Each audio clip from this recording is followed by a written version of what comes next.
بسم اللہ الرحمن الرحیم۔ حدیث پاک میں ہے، حضور علیہ السلام نے فرمایا جنت میں بھی ملاقاتیں ہوں گی۔ میں نے کیا جملہ بولا ہے؟ جنت میں بھی ملاقاتیں ہوں گی۔ یہ ہماری مجلس ہے، مل کے بیٹھے۔ آقا علیہ السلام نے فرمایا جنت میں بھی اس طرح مجلس سے منعقد ہوگی کہ لوگوں کی جو اچھے جلیس ہوں گے، یعنی اچھی مجلسوں کے ساتھ جڑے ہوئے ہوں گے، جن کی سنگتیں اچھی ہوں گی دنیا میں، اسی پر فیصلے ہونے ہیں بیٹے۔ یاد رکھ لیں بیٹے، اچھی سنگت کیا اور اچھی سیرت، بولے اچھی سنگت، اچھی سیرت اور اچھے اخلاق، اچھے عمل، یعنی اچھا عقیدہ۔ آپ یوں کر لیں، اچھا عقیدہ، ایمان صحیح رہے، اچھی سنگت، سنگت، صحبت، دوستی اور مجلس اچھی رہے۔ اس کے بعد اچھی سیرت، جو سیرت اور کردار ہے زندگی بھر کا، اس میں اخلاق بھی آ جاتا ہے۔ اخلاق، سیرت، کردار اچھا رہے، پاکیزہ رہے، اس میں طہارت رہے، لوگوں کے ساتھ برتاؤ نیک رہے، پھر نیک عمل، فرائض، واجبات، سنن ادائیگی رہے، حقوق اللہ کی ادائیگی ہو اور حقوق العباد کی ادائیگی۔ جو لوگ اس پورے پیکج کو زندگی میں اکٹھا رکھتے ہیں، ان کی سنگت قائم رہتی ہے مرتے دم تک۔ اچھی سنگت قائم رہتی ہے۔ یعنی آپ کو ایک نکتہ بتاؤں، اچھوں کی سنگت اگر رکھیں اور اچھی سنگت اختیار کریں تو وہ اچھی سنگت سے توفیق ملتی ہے نیک عمل اور نیک سیرتی کی۔ سبحان اللہ۔ اچھی سنگت، اچھی صحبت، اچھی رفاقت، یہ آپ کو نیک اعمال اور صالح سیرت کی رغبت دیتے ہیں اور اس طرف راستہ کھولتے ہیں، اور نیک اعمال کی طرف بڑھنا آسان کرتی ہے اچھی سنگت۔ اگر وہ سنگت دائماً آدمی قائم رکھے، صرف زبان کے دعوے کی نہ ہو، اور سنگت کے لیے ضروری ہے کہ آدمی سنتا رہے، دیکھتا رہے، محسوس کرتا رہے، اور جو سنگت سے ملتا ہے اس پر عمل کرتا رہے۔ اور نیک اعمال اگر انسان کرے تو نیک اعمال اس کی زندگی میں توفیق کا راستہ کھولتے ہیں اچھی سنگت کے لیے۔ یہ دونوں ایک دوسرے کے لیے مددگار ہوتے ہیں، یہ اللہ پاک کے انعام ہوتے ہیں۔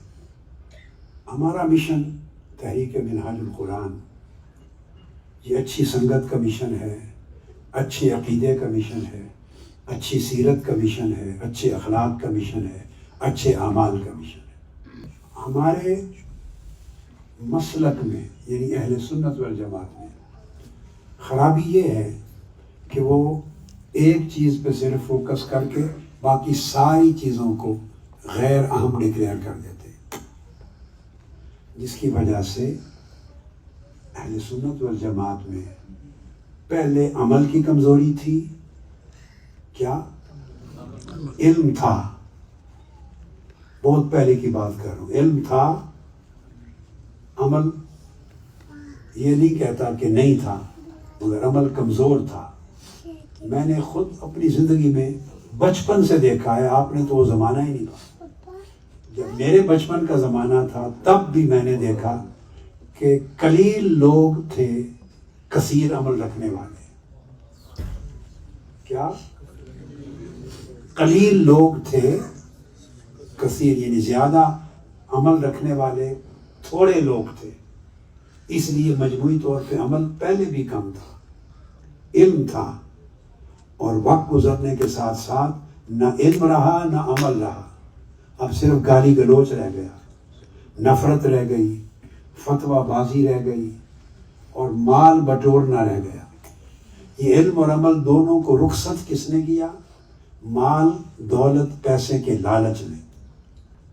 ہر عالم، ہر مولوی جب اس کی داڑھی سفید ہوتی ہے وہ کہیں نہ کہیں سے خلافت لے کے پیر بنتا ہے. ہر مولوی وہ پیر بنتا ہے. کیوں؟ وہ سمجھتا ہے پیر بننے میں سستے آسان پیسے ملتے ہیں. چھو کر دیا دم سے پیسے ملے، تعویذ لکھنے سے پیسے ملے، ہاتھ چمانے سے پیسے ملے، نذرانے کے پیسے ملے. اس پیسے کی حرص نے تباہ و برباد کر دی. مسلک اہل سنت والجماعت کچھ نہیں چھوڑا، آگ لگا دی، خرمن جلا دی. اب نہ علم بچا ہے نہ عمل بچا. جو رہی صحیح کسر تھی میں آپ کو بتانا چاہتا ہوں، کھولنا نہیں چاہتا، کھول نہیں سکتا، کہ باہر کی دنیا نے اور بڑے بڑے لوگوں نے، جو لوگ اثر رسوخ رکھتے ہیں ان کو ایجنڈے دے دیے ہیں، ان کو بڑے بڑے سیٹھوں کے ذریعے خرید لیا ہے. وہ سیٹھوں کے پیسوں سے چلتے ہیں. سیٹھوں کا پیسہ ان پر چلتا ہے، سیٹھوں پر اور طاقتوں کا پیسہ چلتا ہے، اور ان کے عقیدے خراب کرنے اور فساد پیدا کرنے کی ایک پوری تحریک جاری ہے کہ علم پہلے گیا، عمل اس کے بعد گیا، اب کوشش ہے کہ عقیدہ کی جائے. یہ جو پچھلے دنوں سے اتنے آپ نے سنے نا، جس کے لیے یزیدیت پر میں نے کتاب لکھی، کفر یزید، اور ایک عرصے سے ایک نئی تفریق پیدا کر دی گئی، فتنہ اور شر پیدا کر دیا گیا، یہ عقیدے کے خاتمے کے لیے. ان حالات میں آپ ذہن میں رکھ لیں کہ اس صحیح عقیدے کی حفاظت کرنے والی تحریک عالمی سطح پہ اگر کوئی بچ گئی ہے تو صرف اور صرف تحریک منہاج القرآن. یہ تحریک جہاد کر رہی ہے، لوگوں کا ایمان بچانے کی جنگ لڑ رہی ہے، لوگوں کے عقیدے میں فتنہ اور شر داخل کیا جا رہا ہے اس سے بچانے کی جنگ لڑ رہی ہے، لوگوں میں پھر سے علم داخل کرنے کی جنگ لڑ رہے ہیں ہم لوگ. علم کا کلچر، یہ جو شہادہ ثانویہ جگہ جگہ شروع ہے، عالیہ ہے، عالمیہ ہے، اب یہ تخصص فی الفقہ والافتاء ہے، علم کے کورسز ہیں، یہ سارا کتابوں سے تعلق جوڑنا ہے، کتاب سے قرآنک ٹرانسلیشنز ہو رہی ہیں، یہ سارا علم سے آپ کو جوڑنا صرف اس لیے ہے کہ جس دور میں علم مردہ ہو چکا ہے اس دور میں علم کو پھر زندہ کیا جائے. اور جب تک علم زندہ نہیں ہوگا عمل زندہ نہیں ہوگا، اور جب تک علم اور عمل دونوں زندہ نہیں ہوں گے آپ کا عقیدہ، آپ کا مسلک اور نسلوں کا مستقبل نہیں بچے گا. علم بھی اچھا برا جو بھی ہے دوسرے لوگوں کی طرف چلا گیا، عمل بھی اور لوگ لے گئے. تو جن کے پاس علم اور عمل مضبوط ہوگا انہی کا عقیدہ بکے گا، انہی کا عقیدہ مارکیٹ میں اچھے مال کے طور پہ وہی سیل ہوگا، اسی کی ڈیمانڈ ہوگی.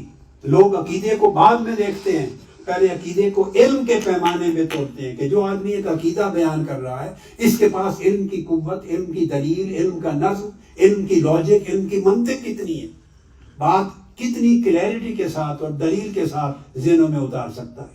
جب آپ کے پاس منطق ہی نہیں رہی، دلیل نہیں رہی، قرآن اور سنت نہیں رہی، اللہ کی آیات اور حدیث نبوی کا حوالہ نہیں رہا، علم نہیں رہا، کلیئرٹی نہیں رہی، پختگی نہیں رہی، تو جب علم سے خالی ہو گئے آپ کی بات کون خریدے گا؟ کیوں بکے گی آپ کی بات؟ اور جب علم میں کمزور ہیں پھر دوسری چیز لوگ متاثر ہوتے ہیں عمل کو دیکھ کر. عمل بھی خالی ہے، عمل پر محنت ہی نہیں ہے، آقا علیہ السلام کی سنت پر محنت نہیں، سیرت نبوی کو اپنانے پر محنت نہیں، اخلاق نبوی نہیں ہمارے اندر، ہماری زندگی میں اخلاق نہیں، لوگوں کے ساتھ مٹھاس نہیں ہے، گفتگو کرنے میں پیار نہیں ہے، دوسروں کی عزت نہیں ہے، دوسروں کا دکھ درد نہیں ہے، دوسروں کے لیے احساس نہیں ہے، طبیعت میں خوش خلقی نہیں ہے، مسکراہٹ نہیں ہے.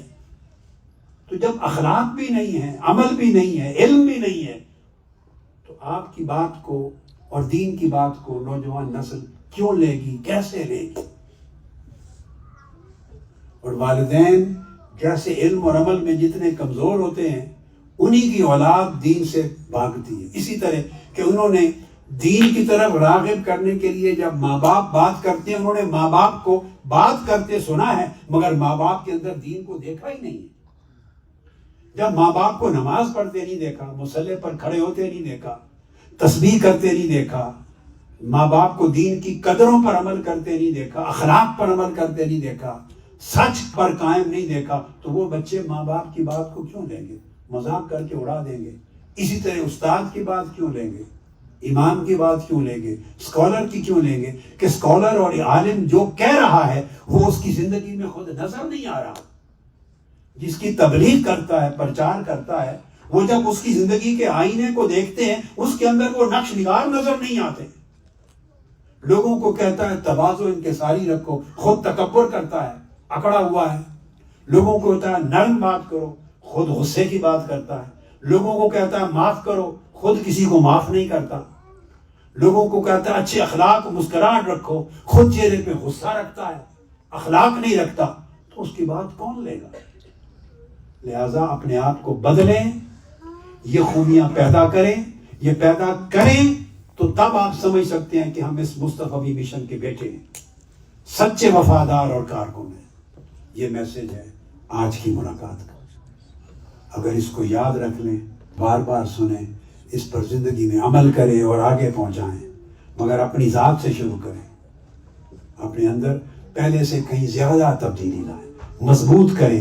میں پھر کہہ رہا ہوں، علم میں بولیے، اسٹڈی کریں، بکس کو پڑھیں، خطابات سنیں، ہر روز تھوڑا سا ٹائم دیں، کوئی نہ کوئی کتاب کا سبق پڑھیں، کوئی خطاب سنیں، قرآن مجید ترجمہ ٹرانسلیشن کے ساتھ پڑھیں، حدیث پاک پڑھیں، سیرت پاک کی کتاب، یعنی علم کو انہانس کریں۔ ہر روز عمل کا اضافہ کریں، عمل بڑھائیں، اور ہر روز اچھے اخلاق پیدا کریں۔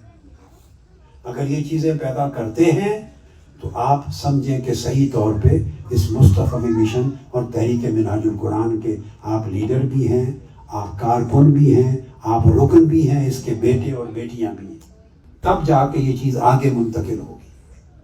اللہ رب العزت کے حضور میں دعا کرتا ہوں کہ اللہ پاک آپ کو برکتیں دے، سلامتی دے، ہر شر سے ہمیشہ محفوظ و معمون رکھے، اور ہر خیر آپ کے لیے مقدر کرے، آپ کو دین میں، ایمان میں، علم میں، عمل میں، سیرت اور کردار اور اخلاق میں نیک اور صالح بنائے، مضبوط و مستحکم بنائے، اور ایک دوسرے سے پیار کریں، محبت کریں، جڑ کے رہیں، ایک دوسرے کی کمی، خرابی، گناہ، عیب پر ہمیشہ پردہ ڈالیں، کسی کے عیب ننگے نہ کریں، پردہ ڈالیں، اور عیب دیکھنے کا شوق ہو تو اپنے عیب دیکھیں۔ اگر عیب دیکھنے کا شوق ہو کیا، تو میں نہیں چاہتا کہ آپ کا شوق پورا نہ ہو، یہ شوق پورا کریں، مگر عیب دیکھنا ہو تو اپنا عیب دیکھیں، خدا کے لیے دوسرے کا عیب نہ دیکھیں۔ بولیں، پہلی نصیحت کر دی، ایک وعدہ، کسی دوسرے کا عیب نہ دیکھیں۔ اور اگر آنکھیں پریشان ہیں، بے چین ہیں، عیب دیکھنا ہی چاہتی ہیں کہ عیب کو، تو آپ کے پاس خود کمی نہیں ہے، بہت عیب ہے، اپنے عیب دیکھیں۔ اپنے عیب دیکھنے میں بینا ہو جائیں، دوسروں کے عیب کے معاملے میں نابینا ہو جائیں، بس، یعنی نابینا بھی رہیں، بینا بھی رہیں۔ دوسروں کے عیب ہوں تو نابینا بنیں، کچھ نظر نہ آئے، اپنے عیب ہوں تو بینا بنیں، سب کچھ نظر آئے۔ اس سے آپ کی اصلاح ہوگی، امپروومنٹ۔ والسلام علیکم ورحمۃ اللہ وبرکاتہ۔